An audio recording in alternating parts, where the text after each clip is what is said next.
पण अशी जर गंमत होणार असेल तर झाकली मूठ 1.25 लाखाची चांगली, आपण पहिल्या दिवसापासून लाखाने निवडून येणारी माणसं कुठं, आता आपल्याला पण मी आता 65 वर्ष झालं, आपण पण तसंच समाधानी, आपल्याला काही सुका बिका आम्ही मोटारी आमचं काय करायचं ते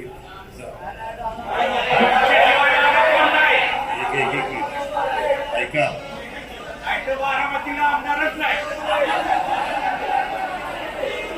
एक मिनिट,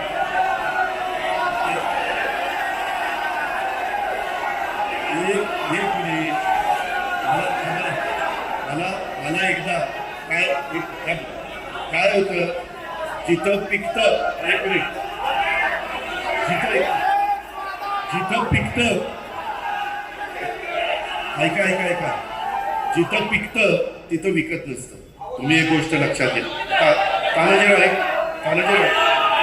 एक मिनिट,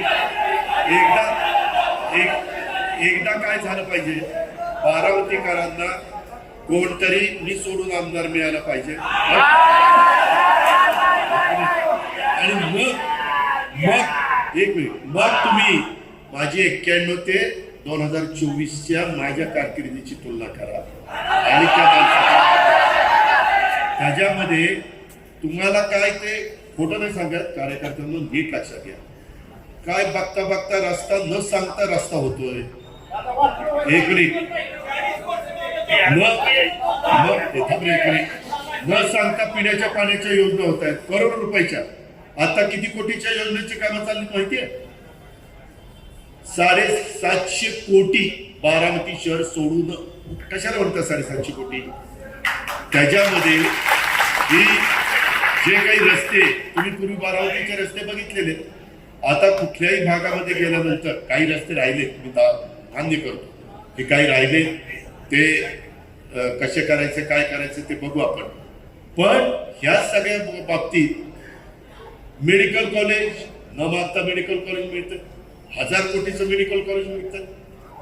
तुम्ही सांगितलं पुण्यश्लोक अहिल्यादेवी होळकरांचं नाव द्या, पुण्यश्लोक अहिल्यादेवी होळकर बारामती मेडिकल कॉलेज. आयुर्वेदिक कॉलेज, अशीच एक जागा, कितीतरी जण मेळ्यावरून जात होते, काय होतं त्या जागेत? येड्याबाबळी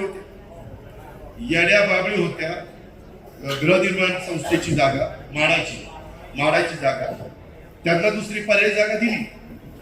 तिथं मेळ्याकर पण म्हणतात कसं काय उभं राहायला कळतच नाही.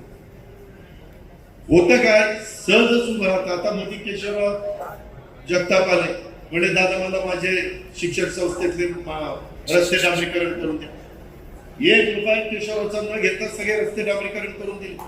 1 रुपया माळेगाव कारखान्याचा नाही. ही वस्तुस्थिती.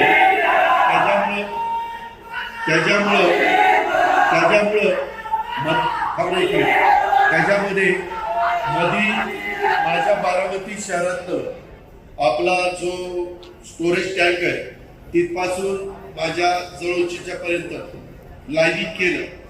का तर मला ते लाईनिंग केल्यावर जरा सुशोभीकरण करायचं होतं. मला रस्ता रुंद पाहिजे होता.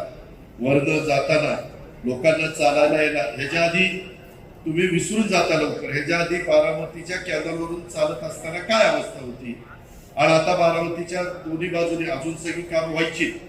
ती सगळी कामं झाल्यानंतर तुम्हालाच प्रश्न पडेल की बाबा पण बारामतीत आहे का अजून कुठं आहे, अशा पद्धतीनं. परंतु त्याचबरोबर आपला आमराईचा भाग असेल, आपला इतर वेगवेगळ्या गरीब फटबाजार असेल, आपला कसबा असेल, याही भागामध्ये गरीब वर्गाच्या करता चांगली घर बांधण्याच्या बद्दलचा त्याला EWS म्हणतात, इकॉनॉमिक वेलफेअर सेक्शन. यांच्या करता स्कीमा खूप चांगल्या आल्या. पंतप्रधानांनी यंदा 3 कोटी घर बांधणीचा कार्यक्रम देशाला दिला. आता लखपती दीदी हा कार्यक्रम देशाला दिलाय. त्याच्यातनं आपण 50 लाख लखपती दीदी करायचं ठरवलं महाराष्ट्रात. त्याच्यातले जास्त आपल्या तालुक्यात कशा होतील, आपल्या जिल्ह्यात कशा होतील, हेही आपण बघितलं पाहिजे. भाषण करून नुसते हे वाढत नाही. काय अर्थव्यवस्था वाढीला लागत नाही.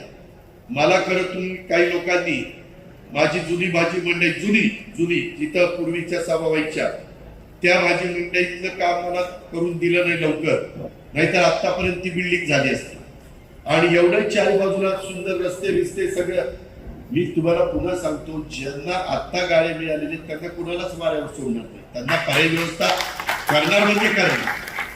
पण होतं काही डेव्हलपमेंट केली की कुणीतरी हळूच इकडे जरा मोठं झालं का इकडे टाका काढा, इकडे काहीतरी टपरी टाका, असंही नाही झालं पाहिजे ना.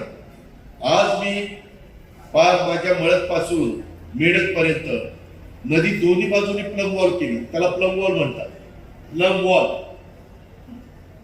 उन्हाच्या भागात आता पुण्यामध्ये आपण करतोय, परंतु तो 1000 कोटीचा प्रोजेक्ट आहे, नदी सुधार कार्यक्रम त्याच्यामध्ये. परंतु आपण असं केलं, मी इरिगेशन वगैरे माझ्याकडे डिपार्टमेंट होतं, त्यांना तज्ञांना तिथं हे पाहायला सांगितलं.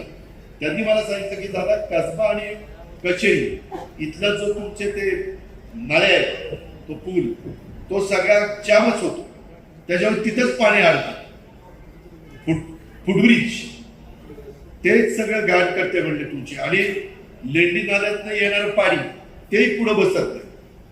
आणि मग ते बारामतीकरांनी ही कामं अशी नुसती झटपट होत नाही, त्याला खूप विचार करावा लागतो, सकाळपासून काम करावं लागतं. आता आम्ही सकाळी लवकर उठतो, काही आमच्यावर चेष्टा करतात, ठीक आहे करा आमचं, त्याच्याबद्दल म्हणणं काही नाही, जे आहे ते आहे. पण आम्ही कामं करता करतो, समाजाच्या कामाकरता करतो. त्याच्यात वैयक्तिक माझा काय स्वार्थ आहे? माझं काही नदीच्या कडेला घर आहे का आणखीन काय? त्याच्या संदर्भातला सुरू झालेला शादीखाना, माझा दावा आहे की जिल्ह्यात असं शादीखाना कुठं नाही. जिल्ह्यात मी कधी तिथं वेगळी भूमिका घेतली नाही. तरी देखील निवडणुकीच्या वेळेस काय झालं ते बघा. आता काहींनी मला दिलं की बाबा काही जण बेताल वक्तव्य करतात, बेताल वक्तव्याचे आम्ही कधीच समर्थन केलं नाही.